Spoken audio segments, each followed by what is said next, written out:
السلام علیکم دوستانو.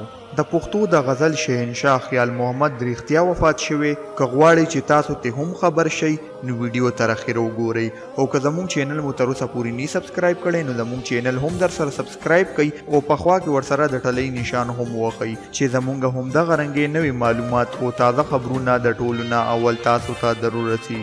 مینوالو دا به منئ چې له رښتیاو نن سبا دروغ ډیر زیات خورېږي، او نن سبا په فیسبوک کې دا اوازه خوره شوې ده چې د پښتو د غزل شهنشاه او پخوانی سندرغاړی خیال محمد په حق رسېدلی دی. خیال محمد چې د ډیرو پښتنو په زړه کې ځای لري او په خپل جادویي غزلو یې تر اوسه مینوال شته، خو دا خبره چې کومو کسانو خوره کړې ده او کم کسان چې په دې باندې خفه شوي دي نو زه هغوی ته دا ویم چې دا خبره دروغ ده، خو خیال محمد په خپل کور کې روغ رمټ پروت دی.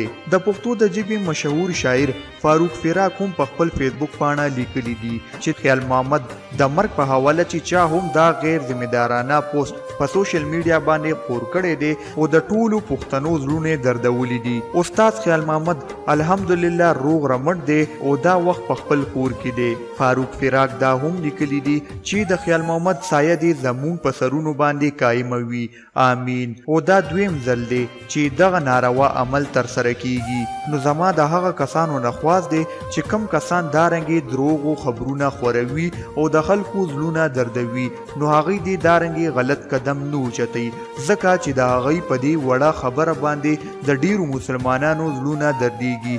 او دا هم یاد وساتئ چې یو انسان د بل انسان زړه دردوي نو په دې باندې الله تعالی ناراضه کیږي. الله دې خیال محمد همیشه ژوندی لري. په کمنټ کې آمین ولیکئ، او که زموږ دا ویډیو خوښ شوي نو زموږ دا ویډیو لایک کړئ او نور ملګرو سره هم شیر کړئ چې چاته د خیال محمد د وفات کېدو خبر رسیدلی دی او د هغوی زړه دردیدلی وي چې د هغوی زړونه هم خوشحاله شي. راتلونکي ویډیو پورې په لوی الله سپارم. د لوی خدای په امان.